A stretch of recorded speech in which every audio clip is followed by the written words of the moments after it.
AutoCAD দিয়ে আমরা বিভিন্ন ধরনের কাজ করে থাকি। এই 2D ফ্লোর প্ল্যানকে কিভাবে পিডিএফ করতে পারবেন সেটা আজকে দেখাবো। অনেকেই কিন্তু পিডিএফ করতে পারে না।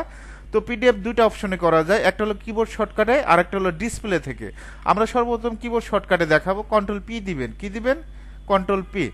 যেহেতু আমরা পিডিএফ করব, অবশ্যই প্রিন্টার থেকে ড্রয়িং টু পিডিএফ, অবশ্যই ড্রয়িং টু পিডিএফ সিলেক্ট করবেন। ড্রয়িং টু পিডিএফ যেটা লেখা আছে। এখন পেপার সাইজটা, যেহেতু আমরা পেপার কোন পেপারে এটা করব, পিডিএফটা করব A4 পেপারে, এখান থেকে অবশ্যই A4 পেপারটা সিলেক্ট করবেন। জাস্ট ক্লিক করে আমরা কি করব, A4 পেপারটা সিলেক্ট করব।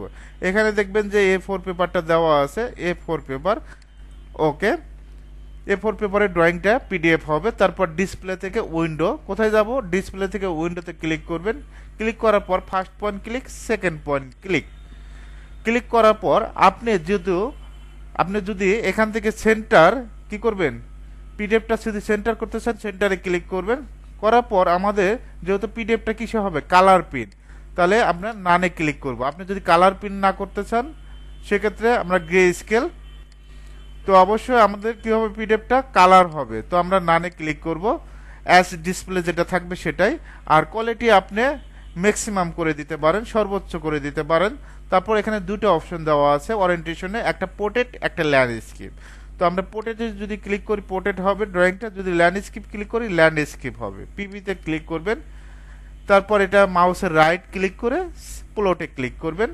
এখন এখান থেকে আমরা একটা নাম দিচ্ছি 2 ইউনিট ফ্লোর প্ল্যান। কি দিবেন? 2 ইউনিট ফ্লোর প্ল্যান। ওকে, অলরেডি কিন্তু আমার এটা পিডিএফ হয়ে গেছে, ঠিক আছে। এমনকি পিডিএফটা কোয়ালিটি ফুল, ঠিক আছে। আপনি যদি জুমও করেন কোনো সমস্যা নাই, জুম করেও দেখতে পারেন।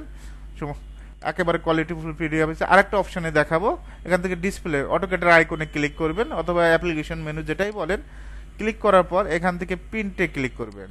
যেহেতু অলরেডি আমি কাজটা করছি, পিডিএফ করছি, আমরা এখান থেকে প্রিভিউস প্লট ক্লিক করব, সবগুলো অটোমেটিক সেট আপ করে নেবে।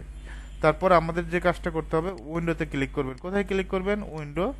জাস্ট আমরা এখান থেকে এখানে ক্লিক করব। ক্লিক করার পর পিভিতে দেখবেন। তারপর আমরা এখান থেকে প্রিন্টারের মতো যে আইকনটা দেখতে পাচ্ছেন প্লট, এখান থেকে নাম দিবেন। আমরা নাম দিচ্ছি ক্যাট, ক্যাট 2D। ওকে, আশা করি আপনারা সবাই পিডিএফটা করতে পারবেন।